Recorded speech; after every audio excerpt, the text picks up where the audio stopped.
आज का जो संदेश हमारा है, इसका विषय है हम अपनी बुलाहट को कभी ना छोड़ें। हम अपनी बुलाहट को कभी ना छोड़ें।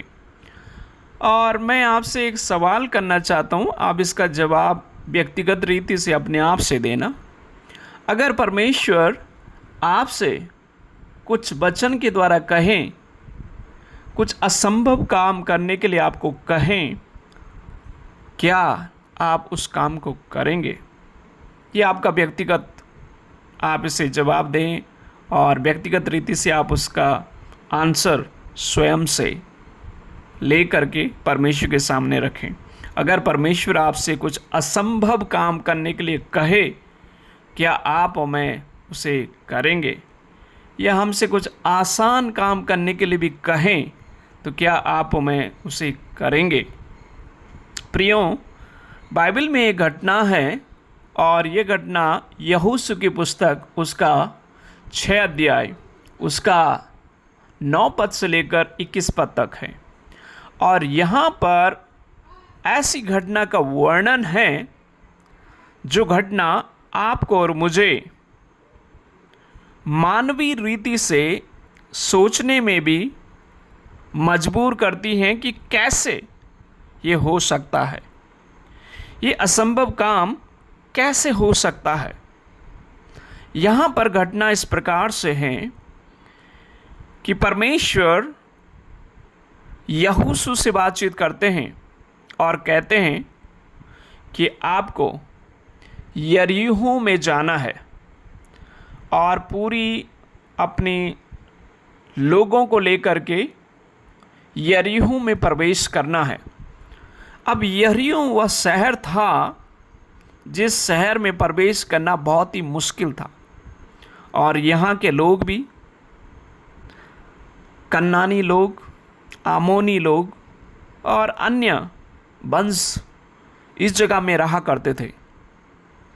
और ये लोग जो हैं, वचन बताता है कि ये पापों में, गुनाहों में, व्यभिचार में, अनैतिकता में, और इन लोगों में एक बहुत ही बुरी रीति रिवाज था जो ये लोग अपने बच्चों की बलि भी चढ़ाते थे। और यहाँ के लोग जो हैं गुनाहों में, पापों में जीवन जी रहे थे। परमेश्वर ने 400 साल तक उन्हें भविष्यवक्ताओं के द्वारा, अन्य प्रभु के लोगों के द्वारा चेतावनी दी कि मन फिराएं, गलत राह से भटकें, वापस लौट के आएं। लेकिन फिर भी ये लोग जो हैं परमेश्वर के वचन का पालन नहीं करते हैं, परमेश्वर की आज्ञा का पालन नहीं करते हैं, अनैतिकता में जीते हैं, पापों में जीते हैं, अन्याय करते हैं, मूर्ति पूजा में लिप्त रहते हैं, और इवन इतनी बुरी रीति रिवाज में, अंधकार में जीवन जी रहे थे कि इवन अपने बच्चों की बलि भी ये लोग चढ़ाते थे ताकि उनके देवी देवताओं को, उन मूर्ति पूजाओं को, उन अंधकार की शक्तियों को खुश कर सके। उनके लिए इस प्रकार से यहाँ के लोग जो हैं ये काम करते थे। और यहाँ की इन कुरीतियों के द्वारा, इन अंधकार के कामों के द्वारा परमेश्वर इनसे जो है गुस्सा थे।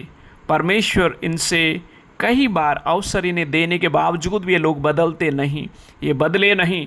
इस कारण प्रियों, परमेश्वर ने यहोशू को आदेश दिया, यहोशू को आदेश दिया। यहोशू ने परमेश्वर के वचन के आधार पर इजरायलियों को कहा कि हमें यरीहो में जाना है। और यरीहो में जाना प्रियों इतना आसान नहीं था, लेकिन परमेश्वर ने जो तरीका उन्हें बताया, ये मनुष्य रीति से आपके लिए, मेरे लिए एक बहुत ही समझने के लिए बहुत ही मुश्किल है।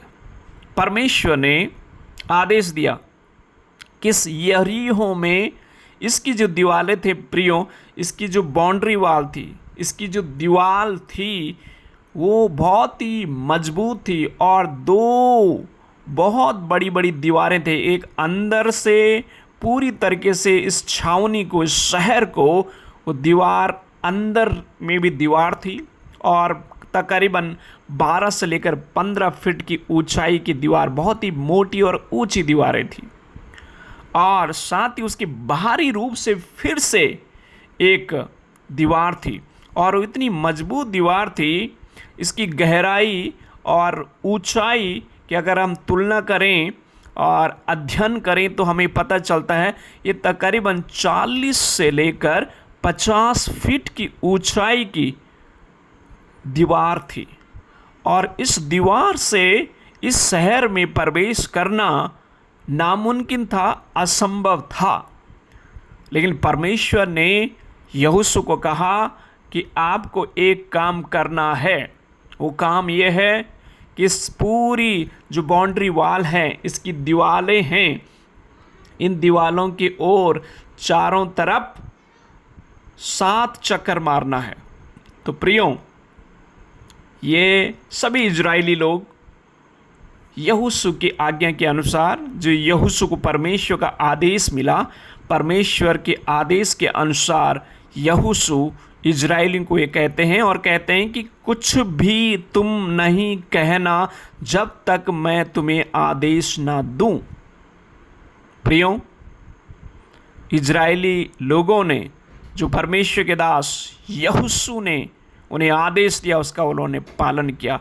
और जब यहोशू ने पहला दिन उन्हें आदेश दिया कि आपको इस यरीहो की दीवार के पीछे, इसकी बाउंड्री वॉल में चारों तरफ चक्कर मारना है, सुबह उठे वो लोग और पहले दिन उन्होंने चक्कर मारा और फिर से वापस अब छावनी में आकर के वापस लौट आए। दूसरे दिन उन्होंने दूसरा चक्कर मारा सुबह उठ करके और छावनी में वापस आए। तीसरे दिन, चौथे दिन, पांचों दिन, छठे दिन। लेकिन प्रियो, 7वें दिन परमेश्वर ने यहोशू से कहा कि 7वें दिन आपको 7 चक्कर इस बाउंड्री वॉल के चारों ओर घूमना है और उसी दिन चमत्कार होगा और उसी दिन वो दीवार ढा दी जाएगी। और प्रियो, 7वें दिन जब उन्होंने 7 चक्कर मारे, और बाइबल कहती है ये जो 50 फीट की ऊंचाई की इतनी मजबूत बाउंड्री वॉल है, सारी दीवारें जमीन से, नींव से ढा गई और नीचे गिर गई। और परमेश्वर के दास यहोशू, याजक और अन्य इजरायली सैनिक जो उनके साथ थे, यरीहो में प्रवेश करते हैं और सारे इन यरीहो वासियों को मारते हैं, उनकी संपत्ति को लूटते हैं और सिर्फ राहाब वैश्य के परिवार को बचाया जाता है और अन्य लोगों को सबको वहीं पर मार करके, कत्ल करके और उन्हें फूंक करके, आग लगा करके सबको सर्वनष्ट वहाँ पर किया जाता है। प्रियो, आपके मन में ज़रूर ये सवाल आएगा कि क्यों परमेश्वर ने इन लोगों को नाश करने के लिए इस प्रकार से किया। जैसे मैंने आपको बताया भी कि परमेश्वर ने जो है इजरायलियों को इसलिए ये आदेश दिया। मैं यहोशू की पुस्तक से आपको, जैसे मैं बताया कि क्यों परमेश्वर ने इन इजरायलियों को आदेश दिया कि इन यरीहो वासियों को कत्ल करने के लिए या मारने के लिए क्यों आदेश दिया।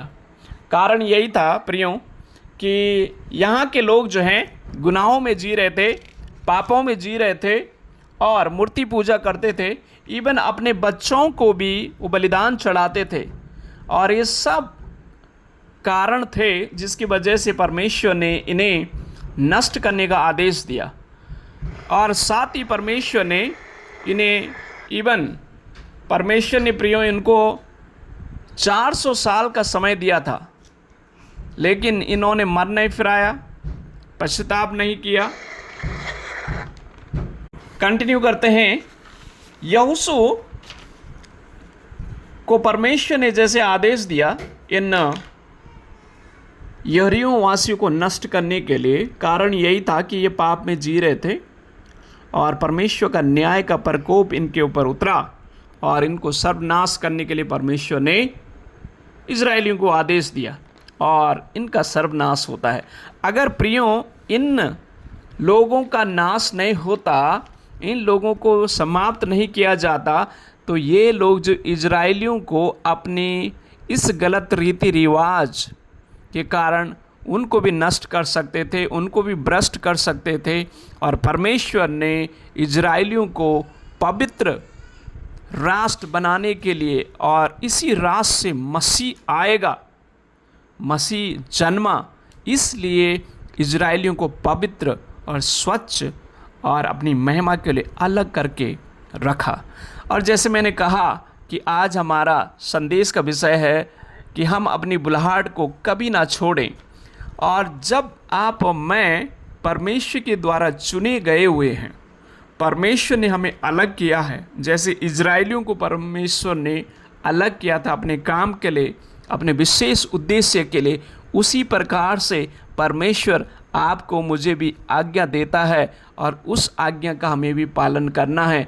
जैसे परमेश्वर ने इजरायलियों को आज्ञा दी यरीहो में प्रवेश करने के लिए, और एक काम आसान नहीं था। जैसे मैंने कहा यरीहो में प्रवेश करना आसान नहीं था। यहाँ की जो दीवारें थी, यहाँ की जो बाउंड्री वॉल थी, उसकी हाइट जो है 40 से लेकर 50 फीट की थी।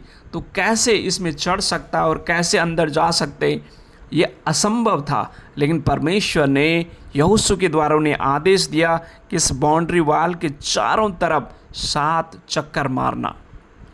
और जब उन्होंने 7वां चक्कर मारा, ज़मीन से, नींव से वो दीवारें ढा दी गई और उनके लिए रास्ता बना और वो अंदर प्रवेश किए। मेरे प्रिय भाई और बहनों, आज आपके लिए मेरे संदेश यही है परमेश्वर का। कई बार आपको मुझे जो है परमेश्वर जो हमें कहता है वो हमें असंभव लग सकता है। हमें ऐसा लगेगा कि कैसे हो सकता है प्रभु, जो आप हमें अपने वचन के द्वारा कह रहे हैं, सिखा रहे हैं, बता रहे हैं। मेरी समस्या बहुत बड़ी है, मेरी तकलीफ़ बहुत बड़ी है, मेरे परिवार में मेरा पति, मेरा परिवार, मेरे बच्चे, मेरी समस्या ये बहुत बड़ी है। इसका समाधान होना, इस समस्या का समाधान निकलना बहुत ही मुश्किल व असंभव है। आपको ऐसा लग सकता है, लेकिन अगर आप मैं आज परमेश्वर के वचन को ध्यान से सुने तो परमेश्वर आपसे कहता है, मुझसे कहता है, जो असंभव है उसको मैं संभव करने वाला हूँ, उसको मैं संभव करने वाला हूँ। ये जो समस्या इजरायलियों के लिए थी, ये बाउंड्री वॉल नींव से ढा दी गई। प्रियों, कैसे ढाई? परमेश्वर ने इसे ढाया। इजरायलियों ने सिर्फ और सिर्फ परमेश्वर की आज्ञा का पालन किया। परमेश्वर ने 7 चक्कर मारने के लिए कहा और उन्होंने उसका पालन किया। ये 7 शब्द क्या है? ये 7 नंबर किस चीज़ को रिप्रेजेंट करता है? ये 7 नंबर सृष्टि को रिप्रेजेंट करता है कि कैसे परमेश्वर ने सृष्टि की उत्पत्ति जो है 6 दिन तक की, वो 7वां दिन विश्राम किया। यानी जब आप मैं परमेश्वर को प्राथमिकता देते हैं, परमेश्वर को उसकी आराधना करते हैं, क्योंकि 7वां दिन परमेश्वर ने अलग ठहराया कि उस दिन मेरी आराधना करें, उस दिन मुझसे प्रार्थना करें, उस दिन मेरी संगति में रहें। जब आप मैं उसका पालन करते हैं, सप्ते का पालन करते हैं, संडे का पालन करते हैं, सब चीज़ों को छोड़ करके परमेश्वर हमारे लिए चमत्कार करता है, परमेश्वर हमारे लिए अद्भुत काम करता है। और इजरायलियों के लिए परमेश्वर ने अद्भुत काम ये सब किया। और साथ ही परमेश्वर उन्हें ये भी सिखाना चाहता था कि तुम मेरी आज्ञा का जब पालन करोगे तो तुम्हारे लिए आशीष मिलेगी, तुम्हारे लिए चमत्कार होंगे, तुम्हारे लिए असंभव काम भी संभव हो जाएंगे। प्रियों, उन्होंने सिर्फ परमेश्वर के वचन का पालन किया जैसे यहोशू को परमेश्वर ने कहा था। और इसलिए ये बड़ी जो यरीहो की दीवार हैं, ये सारी बाउंड्री वॉल नींव से ढा दी गई और उनके लिए रास्ता बना। और जिस काम के लिए परमेश्वर ने कहा था वो काम उन्होंने किया और परमेश्वर की उसके द्वारा महिमा हुई। तो आज आप और मैं जब परमेश्वर की आज्ञा का पालन करेंगे हमारे लिए भी चमत्कार होंगे। आप और मैं जब परमेश्वर को प्राथमिकता देंगे परमेश्वर हमारे लिए अद्भुत चमत्कार करेंगे। यरीहो की दीवार परमेश्वर ढाएगा, आप और मैं नहीं ढा सकते। आपकी बीमारी का समस्या का समाधान आप और मैं नहीं कर सकते, परमेश्वर कर सकता है। अगर आप उस पर विश्वास करते, अगर आप उस पर भरोसा करते, अगर उसके वचन के अनुसार चलते, उससे प्रार्थना करते हैं, उसके राहों में चलते हैं, वो हमारे लिए चमत्कार आज भी कर सकता है। ये आपके लिए मेरे लिए परमेश्वर का संदेश है। भजन संहिता उसका 4 अध्याय की ओर लेके आना चाहता हूँ। और भजन संहिता 4 अध्याय में जो दूसरी बात आप और मैं सीखेंगे वो ये है, हम मुश्किल के समय भी परमेश्वर पर भरोसा रखना ना छोड़ें। मुश्किल के समय भी परमेश्वर में भरोसा रखना ना छोड़ें। पहली बात हमने सीखी कि हम परमेश्वर की आज्ञा पालन करना कभी ना छोड़ें। हम परमेश्वर की आज्ञा का पालन करना कभी ना छोड़ें, भले मुश्किल हो, भले असंभव हो, परमेश्वर की आज्ञा का पालन करें। वो आशीष भी देंगे, चमत्कार भी करेंगे और आपके लिए रास्ता भी खोलेंगे। जैसे यरीहो की दीवार को ढा दिया गया और उनके लिए रास्ता खुल गया। और दूसरी बात, जैसे मैंने कहा, हम मुश्किल के समय भी परमेश्वर पर भरोसा रखना ना छोड़ें। भजन संहिता उसका 4 अध्याय, यहाँ पर हमें सीखने को मिलता है प्रियो। भजन 4 दाऊद राजा के द्वारा लिखा गया और दाऊद राजा ने इस भजन को उस समय लिखा जब दाऊद राजा का बेटा अबसलोम ने अपने भाई को मारा, कत्ल किया और साथ ही ये अपने पिता दाऊद के राजगद्दी को छीनने के लिए 4 साल तक विद्रोह करता रहा, विरोध करता रहा।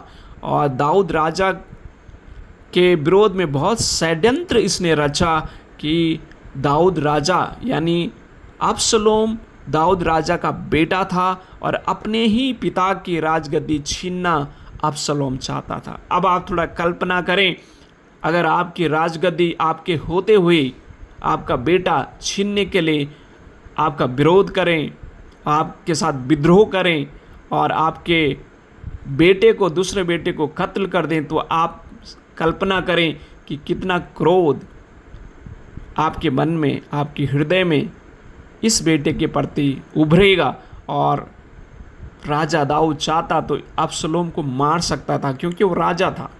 एक आदेश में अपनी सेना को देता तो अपने बेटे अबसलोम को तुरंत मरवा सकता था। लेकिन प्रियो, दाऊद राजा ने ऐसा नहीं किया। दाऊद राजा ने अपने बेटे को मारने का कोई आदेश नहीं दिया। लेकिन दाऊद राजा जो है, ये भजन 4 जो है संध्या का भजन है, यानी शाम का भजन है। दाऊद राजा रोते हुए, गिड़गिड़ाते हुए प्रार्थना करता है। संकट था ये उसका पारिवारिक संकट था प्रियो। पारिवारिक संकट में दाऊद राजा ने अपने परमेश्वर के सामने रोता हुआ, गिड़गिड़ाता हुआ परमेश्वर से प्रार्थना करता है और कहता है, हे परमेश्वर, संकट में आप ही मेरा भरोसा है। हे परमेश्वर, मैं चुप रहूँगा और सोचता रहूँगा और मौन हो करके प्रभु तुझे ही धन्यवाद दूंगा, क्योंकि आप ही मुझे बचाएंगे, आप ही मेरी मदद करेंगे, आप ही मेरी सहायता करेंगे। हे प्रियो, आपके लिए मेरे लिए इतना बड़ा संदेश इसमें छिपा हुआ है। दाऊद राजा, जिसके पास पूरी सेना थी, जिसके पास सब कुछ था, उसने अपने बल, अपने पैसों में, अपनी सेना में, अपनी ताकत में भरोसा न करके उसने सिर्फ और सिर्फ परमेश्वर में भरोसा किया। और परमेश्वर ने प्रियो दाऊद राजा की मदद की, उसके राजगद्दी को परमेश्वर ने बनाए रखा। हालांकि सोलोम जो अबसलोम उसका बेटा था, उसका जो है कत्ल हो जाता है। वो अपनी गलती के कारण ही वो फंस जाता है उसमें, और दाऊद राजा ने कभी उसे मारने का आदेश नहीं दिया प्रियो। तो आपके लिए मेरे लिए संदेश यही है, जब आप में संकटों में होते हैं, जब आप में मुश्किलों में होते हैं, क्या आप में संकट के समय में दाऊद के समान प्रार्थना करते हैं? प्रभु से कहते हैं, हे प्रभु, तू ही मेरी मदद कर, तू ही मेरा सहायता कर। अगर कोई आपके विरोध में खड़े होते हैं तो आप क्या करते हैं उस समय में? क्या आप उनका खुद सामना करते हैं या परमेश्वर के हाथों में सौंप देते हैं और प्रभु से कहते हैं कि प्रभु आप मेरे लिए लड़ें, प्रभु आप मेरे पक्ष में हो करके मेरी मदद और सहायता करें। प्रियो, ये आपको मुझे दाऊद से सीखने की आवश्यकता है, दाऊद राजा से सीखने की आवश्यकता है। अगर आप संकट में हैं, परमेश्वर से प्रार्थना करें। इससे पहले कि आप अपनी बुद्धि, अपनी ताकत, अपने पैसा, अपनी जो कुछ आपके पास है इस संसार में, उन सब का प्रयोग करने से पहले आप प्रार्थना करें। यह दाऊद राजा से आपको मुझे सीखने की आवश्यकता है। उनके पास सब कुछ होते हुए भी दाऊद राजा परमेश्वर से प्रार्थना करता है। जब आपके विरोध में आपके अपने लोग खड़े हो जाएं या आपके पड़ोसी खड़े हो जाएं या कोई भी आपके विरोध में खड़ा हो जाए, उस समय क्या आप स्वयं उनसे लड़ेंगे या परमेश्वर को मौका देंगे कि आपके पक्ष में होकर के वो लड़ें, आपके लिए वो खड़े हों? प्रियो, हमें ये सीखने की ज़रूरत है, या हमें सीखने की ज़रूरत है। परमेश्वर का अवसर दें, प्रभु से कहें प्रभु आप मेरे लिए लड़ें, प्रभु आप मेरे पक्ष में होकर के लड़ें। और जब प्रभु लड़ता है प्रियो, वो हमेशा आपको जीत दिलाएगा। जब आप स्वयं लड़ेंगे, हार जाएंगे, फेल हो जाएंगे, लेकिन परमेश्वर अगर आपके लिए लड़ेगा, आपके दुश्मन को भी नष्ट करेगा और आपको भी बचाएगा, और परमेश्वर आपके विश्वास को और मजबूत भी करेगा। और प्रियो, सच्चा आनंद आपको मुझे तभी मिलता है जब हम परमेश्वर के हाथों में अपनी सारी चीज़ों को छोड़ देते हैं। कल्पना करें, दाऊद राजा होते हुए भी उसका बेटा स्वयं गेट के फाटक में खड़ा होता था। जब राजा दाऊद के पास लोग आते थे न्याय के लिए, वो स्वयं कहता था बेटा कि मेरा दाऊद राजा न्याय लायक नहीं, अच्छा न्याय नहीं करता है, वो अन्याय करता है, मैं तुम्हारा न्याय करूँगा, मुझे राजा बनाओ। कुछ लोग अबसलोम के पक्ष में खड़े हो गए थे। काफ़ी संघर्ष का सामना राजा दाऊद ने किया प्रियो, लेकिन वो खुद लड़ा नहीं, उसने सिर्फ और सिर्फ परमेश्वर के हाथों में सौंप दिया। ये संकट का समय था उसके लिए, ये आनंद का समय नहीं था। लेकिन संकट के समय में भी दाऊद राजा ने परमेश्वर को पुकारना छोड़ा नहीं। संकट के समय में भी दाऊद राजा ने परमेश्वर को पुकारना छोड़ा नहीं। और जब परमेश्वर को पुकारा, परमेश्वर ने उसे एक ऐसा आनंद दिया जिस आनंद का अंत जो है प्रियो, वो सनातन काल के लिए है। वो आनंद जो परमेश्वर में देता है, उसका अंत सनातन काल तक भी नहीं होता है। तो ऐसा आनंद परमेश्वर में देता है, वो आनंद अंदर से आता है, वो अंदर परमेश्वर की आत्मा आपको मुझे उस आनंद को, खुशी को देती है। तो प्रभु आपकी मेरी मदद और सहायता करें, मुश्किल के समय में भी, संकट के समय में भी, आलोचना के समय में भी, विरोध के समय में भी, जब आपके लोग बुराई भी करें, अपने लोग ही आपके दुश्मन हो जाएं, ऐसे समय में भी परमेश्वर से प्रार्थना करना ना छोड़ें, प्रभु के साथ संगति करना ना छोड़ें और परमेश्वर पे भरोसा करना ना छोड़ें। वही आपकी मदद करेगा, वही आपकी सहायता करेगा। ये आपको मुझे सीखने की आवश्यकता है। और प्रियो, आपको मुझे एक चीज़ और करने की आवश्यकता है। जब आपको ये सारी समस्या का सामना करना पड़े, अगर कोई आपकी आलोचना कर रहा है, उस समय शांत होकर के परमेश्वर से प्रार्थना करें। प्रभु ने कहा है अपने दुश्मनों के लिए प्रार्थना करो। आप प्रार्थना करें, चमत्कार आप देखेंगे। और जब लोग आपके विरोध में खड़े हो जाएं, आपको मुझे उस समय में मौन रहना है, लड़ाई नहीं करना है, झगड़ा नहीं करना है। मौन रह करके परमेश्वर के वचन में मनन करें। परमेश्वर का वचन कहते हैं मत डर क्योंकि मैं तेरे साथ हूँ। और जब परमेश्वर आपके साथ हैं तो आपको डरने की आवश्यकता नहीं है। परमेश्वर के वचन पे मनन करें, उसके वचन में ध्यान करें, उसके वचन में अपने मन लगाएं और कहें प्रभु आप मेरे साथ हैं, मेरा दुश्मन मेरा क्या कर सकता है, मेरा विरोधी मेरा क्या कर सकता है। प्रभु आप मेरे साथ हैं। हाँ प्रियो, प्रभु आपके साथ है, मेरे साथ है। उसका वचन कहता है मैं तुम्हारे साथ हूँ। उसका नाम ही इमानुएल है। उसका मतलब परमेश्वर हमारे साथ हैं। वो कभी छोड़ता नहीं है, कभी त्यागता नहीं है, वो हमेशा हमारे साथ रहता है। वो उसका वायदा है, वो कभी नहीं छोड़ता है। संकट में नहीं छोड़ता है, बीमारी में नहीं छोड़ता है, परेशानी में नहीं छोड़ता है, आलोचना में नहीं छोड़ता है, विरोध में नहीं छोड़ता है, किसी प्रकार की हालतों में वो नहीं छोड़ता है, हमारे साथ रहता है। वो हमारा ऐसा परमेश्वर है प्रियो। उस पर भरोसा रखें। और यही भजनकार दाऊद हमें सिखाता है कि हमें मुश्किल के समय में भी, संकट के समय में भी परमेश्वर में भरोसा रखना नहीं छोड़ना है। और ये हमें दाऊद राजा के जीवन से सीखने को मिलता है। प्रिय, अगली बात, जब इफिसियों की पत्री हम पढ़ते हैं उसमें 6 अध्याय में 1 वचन से 24 वचन तक हमें सीखने को जो मिलता है वो ये है, हम शैतान को कभी भी मौका ना दें। शैतान को कभी भी मौका ना दें। कई बार आप और मैं अपने कार्यों के द्वारा, अपने जीवन के द्वारा शैतान को भी अवसर देते हैं, मौका देते हैं।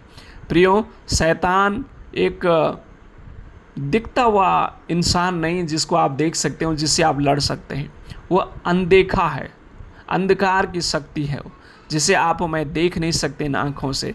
और इफिसियों की पत्री में प्रेरित पौलुस कलीसिया को कहता है कि आपका और मेरा युद्ध शरीर और मांस और लहू से नहीं है, अंधकार की शक्तियों से, हाकिमों से है, अदृश्य शक्तियों से है, जिसको आप और मैं अपनी आंखों से देख नहीं सकते हैं। प्रियो, शैतान विभिन्न माध्यमों से विभिन्न मौका ढूंढता है कि कैसे आपको मुझे परमेश्वर के राह से भटकाएं, परमेश्वर की संगति से दूर करें, परमेश्वर के वचन से दूर करें, प्रार्थना से दूर करें, संगति से दूर करें। उसकी योजनाएं हैं। वो हमेशा सोचता है संडे के दिन में, प्रार्थना के समय में कुछ बाधाएं लेके आएगा, कुछ रुकावटें लेके आएगा। आपका अर्जेंट काम उसी टाइम आ जाएगा, प्रार्थना के समय में।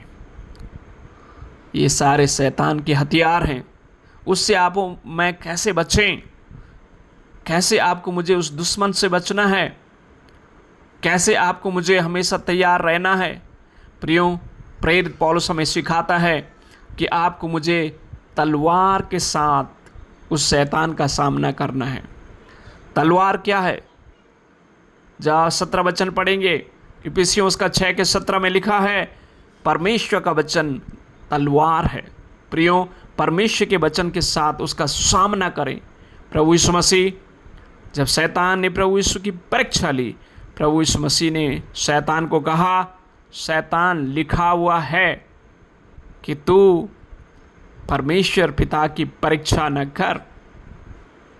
प्रियो, शैतान का सामना प्रभु यीशु मसीह ने भी वचन से ही किया।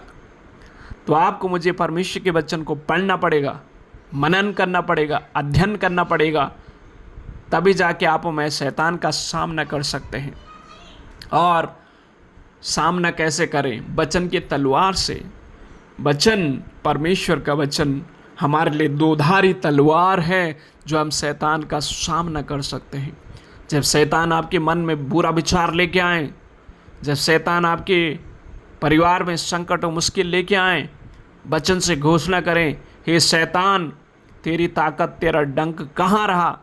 परमेश्वर ने तुझे हमेशा के लिए क्रूस के तले पराजित किया, हराया है। प्रियो, वो शैतान भाग जाएगा, डर जाएगा, क्योंकि उसे मालूम है प्रभु यीशु मसीह ने इसके सर को कुचला है, ये हारा हुआ है। और ये ऐसे ही आपको मुझे डराने की कोशिश करता है। आपको मुझे डरने की आवश्यकता नहीं। वचन में लिखा है, यशायाह उसके 41 के 10 में, मत डर क्योंकि मैं तेरे संग हूँ, इधर उधर मत ताक क्योंकि मैं तेरा परमेश्वर हूँ। मैं अपने धर्म में देने हाथ से तुझे संभाले रहूँगा। हाँ प्रियो, परमेश्वर हमारे साथ है, हमें डरने की आवश्यकता नहीं है। परमेश्वर के वचन का इस्तेमाल करें शैतान को हराने के लिए। दूसरी बात, शैतान को कैसे आप मैं हराएं? प्रार्थना में बने रहें। प्रार्थना में बने रहें। जब एक योद्धा जब युद्ध करता है, जब कहीं देशों में, जैसे आजकल देशों में भी युद्ध चल रहे हैं, आप मैं कैसे उसका सामना करें? प्रार्थना के द्वारा। प्रार्थना क्या है? परमेश्वर से वार्तालाप है। जैसे ये एक युद्ध में सैनिक जो हैं अपने कमांडर से बातचीत करते हैं, अपने हायर कमांड से बात करते हैं, अपने उच्च अधिकारियों से बात करते हैं और कहते हैं कि ये समस्या चल रही है, ये युद्ध चल रहा है, क्या किया जाए।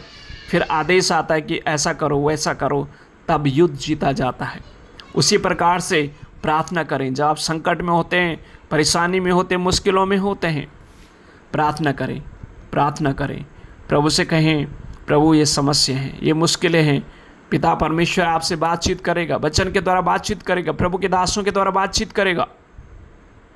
और ध्यानपूर्वक उस आवाज़ को सुने, तभी जाके आप हमें इस दुष्ट शैतान की ताकत को हरा पाएंगे, तब आप हमें उसे हरा पाएंगे। संगति में बने रहें। संगति क्या है? आप में आज इस प्रार्थना में जुड़े, ये भी एक संगति है, इसमें जुड़े रहें। क्योंकि अगर एक सैनिक अकेले युद्ध में चला जाए तो आसानी से मर सकता है, लेकिन आप में अगर संगति में हैं, सैनिक एक साथ हैं, एकजुट हैं, तो बड़ी बड़ी सेना को भी पराजित और हरा सकते हैं। इजरायली लोगों को परमेश्वर ने एक घोषणा दी, सभी मिलकर के जाओ। एक साथ गए, परमेश्वर के आज्ञा का पालन किया, यरीहो की दीवार ढा दी गई। प्रियो, संगति में वो ताकत है, संगति में वो ताकत है, बल हैं। हाल में ही अभी आपको न्यूज़ में आपने सुना होगा कि एक नया कानून जो है भारत सरकार लेके आने जा रही थी, और वो कानून हमारे जो अपोजिट पार्टी हैं और अन्य लोग हैं, उन्हें समझ आया कि ये कानून जो है वो देश हित के लिए नहीं है। उसके विरोध में उन्होंने कदम उठाया और उसे पराजित कर दिया, हरा दिया, या उस कानून को रिजेक्ट कर दिया। तो प्रियो, जब हम संगति में रहते हैं, एकजुट होकर के रहते हैं, तो बड़े बड़े चीज़ों को भी हम हरा सकते हैं। तो संगति में रहें। जब आप में संगति में रहेंगे तो हम आसानी से दुष्ट शैतान को हरा करके पराजित कर पाएंगे। अगली बात, आप में क्या कर सकते हैं? विश्वास की ढाल। वचन कहता है कि विश्वास की ढाल को थामे रहो। ये विश्वास की ढाल क्या है? एक सैनिक जब लड़ता है, उसके एक हाथ में तलवार होती है, दूसरे हाथ में ढाल होती है। ढाल आपके लिए, मेरे लिए एक सुरक्षा कवच है। प्रियो, हमारी सुरक्षा परमेश्वर है, हमारी सुरक्षा ढाल परमेश्वर है। जो सर्वशक्तिमान के छाया में ठिकाना पाएगा, परमेश्वर उसको हमेशा हमेशा के लिए सुरक्षित रखेगा।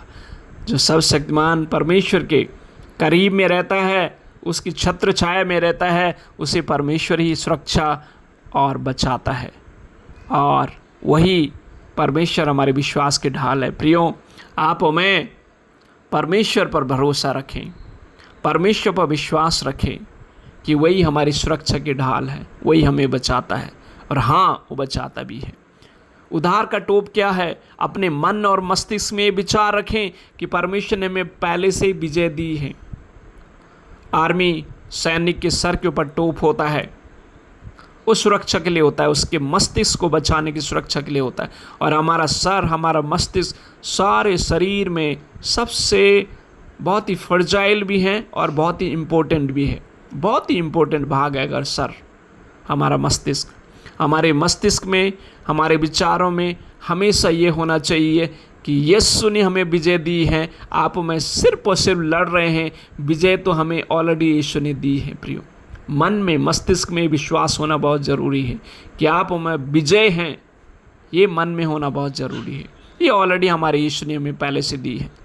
सत्य से अपनी कमर कस लो और पाँव में मेल के जूते, मेल के सुसमाचार की जूतियों को तैयार करके पहन लो।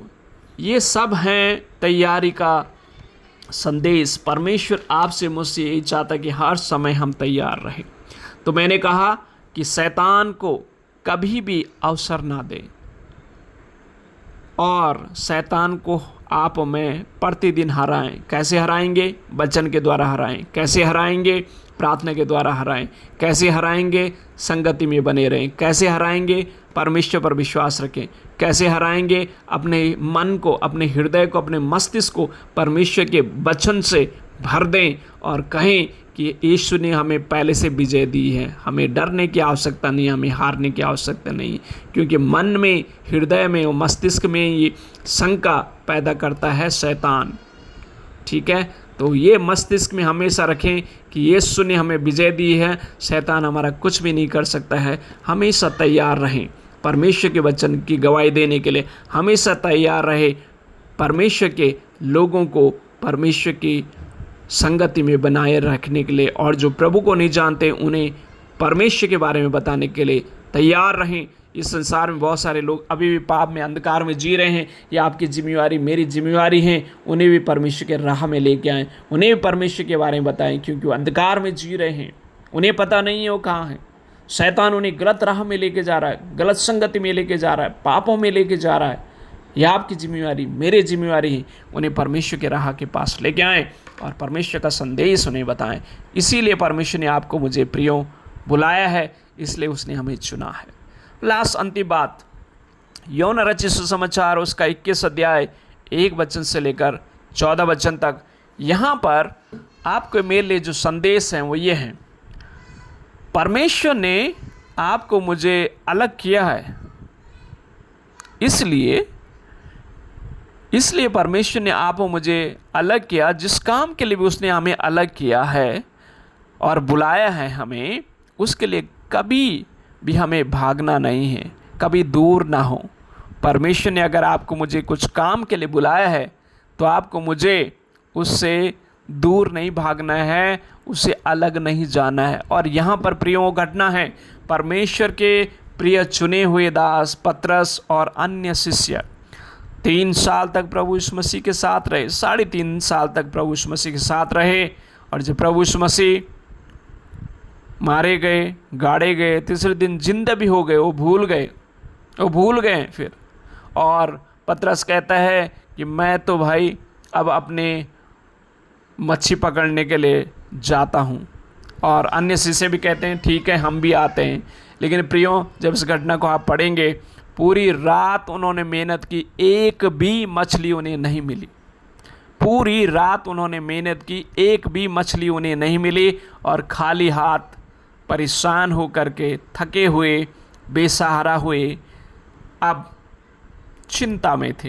प्रियो, सुबह का समय था, पूरी रात उन्होंने मेहनत किया, कुछ भी नहीं आया। सुबह के समय प्रभु यीशु मसीह उन्हें फिर से वहाँ पर उन्हें दिखाई देते हैं, प्रकट होते हैं और कहते हैं कि मुझे कुछ मछली खाने को ले दो। वो कहते हैं प्रभु पूरी रात हमने मेहनत की, हमें कुछ, प्रभु नहीं, उन्होंने पहचाना नहीं। लेकिन प्रभु यीशु मसीह जब उन्हें कहता है कि अब तुम दहनी और जाल डालो तो मछलियाँ पाओगे। प्रियो, कुछ शिष्य पहचान पाए, उन्होंने कहा ये तो प्रभु है। कुछ शिष्य नहीं समझ पाए, लेकिन जिन्होंने समझा उन्होंने कहा, पतरस से कहा कि ये तो प्रभु है। और जब जाल उन्होंने दहनी ओर डाला जहाँ प्रभु ने कहा था, प्रियो लिखा हुआ है उनकी जाल इतनी भर गई कि उन्हें खींचने के लिए बड़ी मुश्किल हो गई। और उनकी ये अद्भुत बात है कि उनकी जाल इतनी भर गई कि वो खींच भी नहीं पा रहे थे। अन्य शिष्यों को बुलाया, फिर उसे खींचा और इतनी बहुतायत की मछली उसमें उन्होंने पाई। प्रियो, कई बार आप में परमेश्वर ने हमें बुलाया है, चुना है, उस पाप से, उस गुनाह से, वह अंधकार से, उस गलत राहों से अलग किया है। आप में अलग किए हुए लोग हैं, लेकिन आप में उन पुरानी आदतों की ओर फिर लौट जाते हैं, पुराने रास्तों में फिर चले जाते हैं, पुरानी रीति रिवाजों में फिर फंस जाते हैं, पुरानी आदतों में चले जाते हैं। जैसे शिष्य, इनको इस मछली पकड़ने से तो वापस परमेश्वर ने लाया था, अब ये फिर से वही काम कर रहे हैं, उसी आदतों में चले गए, उसी बुरे कार्य में चले गए जहाँ ये पहले थे। परमेश्वर ने उन्हें मनुष्य की सेवा करने के लिए, मनुष्यों के बीच में रह करके, मनुष्यों को परमेश्वर की शिक्षा और गवाही और शिक्षा के बारे में, सही राह में ले जाने के बारे में, मनुष्य को पकड़ने के बारे में शिक्षा दी थी। और ये मछली को पकड़ने लग गए, यानी पुरानी आदतों में फंस गए। अगर आप और मैं आज भी इन शिष्यों के समान पुरानी आदतों में फिर से वापस लौट रहे हैं, आप और मैं निराशा में जिएंगे, हताशा में जिएंगे जैसे ये शिष्य जिए, कुछ हाथ नहीं आएगा। पूरी रात मेहनत किया, कुछ भी नहीं मिला। यानी जब आप और मैं पुरानी आदतों में चले जाते हैं, पुराने जीवन में चले जाते हैं, सोचते हैं कि भाई मेरा व्यवसाय, वो कार्य अच्छा ही था वो जीवन, लेकिन वापस लौट के देखिए आपको कुछ नहीं मिलेगा, निराशा मिलेगी, हताशा मिलेगी और कुछ नहीं मिलेगा। लेकिन जब आप और मैं परमेश्वर की आज्ञा का पालन करते, बहुत आशीष आती है। कल्पना करें, पूरी रात मेहनत किया, कुछ नहीं आया, प्रभु यीशु ने कहा दाहिनी ओर जाल डालो, तो पूरी उनकी जाल जो है बहुतायत से भर जाती मछली से, एक शब्द कहने से प्रभु के। प्रभु हम सबों को आशीष देना चाहते हैं। क्या आप हमें उसकी आज्ञा का पालन करेंगे? अगर हाँ, तो आप भी आशीष पाएंगे, आपके लोग भी आशीष पाएंगे, आपके परिवार भी आशीष पाएंगे, आपके द्वारा और लोग भी आशीष पाएंगे। ये आपके लिए, मेरे लिए संदेश है। और प्रियो, आगे जब आप पढ़ेंगे तो प्रभु ने कहते हैं कि आओ हम भोजन करें। उनकी मछलियां पकड़ने से पहले प्रभु यीशु मसीह ने मछलियां और रोटियां ऑलरेडी उनके लिए पहले से वहाँ पर रखी हुई थी। और प्रियो, जब मछली और रोटी तोड़ता हुआ प्रभु यीशु मसीह उन्हें देते हैं, उनकी आंखें खुल जाती है और वो प्रभु यीशु मसीह को पहचान पाते हैं और प्रभु कहते हैं, प्रभु हमें क्षमा कर। प्रियो, ये प्रभु भोज का भी एक संदेश है। जब आप में प्रभु यीशु मसीह के प्रभु भोज में भाग लेते हैं, आपकी मेरी आत्मीय आंखें खुल जाती हैं और हम परमेश्वर को पहचानने लग जाते हैं। परमेश्वर के सारे उन उपहारों को, उनके उपकारों को, उसके चमत्कारों को हम देखने लग जाते हैं और परमेश्वर हमें आशीष देते हैं, हम उसे पहचानने लग जाते हैं। प्रियो, परमेश्वर हमारा इंतजाम भी करता है। जैसे पहले ही परमेश्वर ने उनके लिए मछली और रोटी का प्रबंध किया था, और जब उनके साथ आया प्रभु यीशु मसीह ने उन्हें आदेश दिया, उन्होंने पालन किया और उन्होंने बहुतायत की मछली पाई। और प्रभु ने कहते हैं आइए हम फेलोशिप करें। प्रभु हमारे साथ संगति चाहता है, वह हमारी ज़रूरतों को भी जानता है, वही पूरा करता है, और वो हमारे साथ संगति भी चाहता है और वो चाहता है कि हम हमेशा उसके साथ रहें। तो प्रियो, आज परमेश्वर के वचन से हमने 4 बातें सीखी और इन 4 बातों के द्वारा प्रभु आपको बहुतायत से आशीष दे और आपकी मेरी मदद करें कि आप में हमेशा उसकी राहों में चलें। पहली बात हमने सीखी, हमारा विषय था हम अपनी बुलाहट को कभी ना छोड़ें। पहली बात सीखी कि हम परमेश्वर की आज्ञा का पालन करना कभी ना छोड़ें।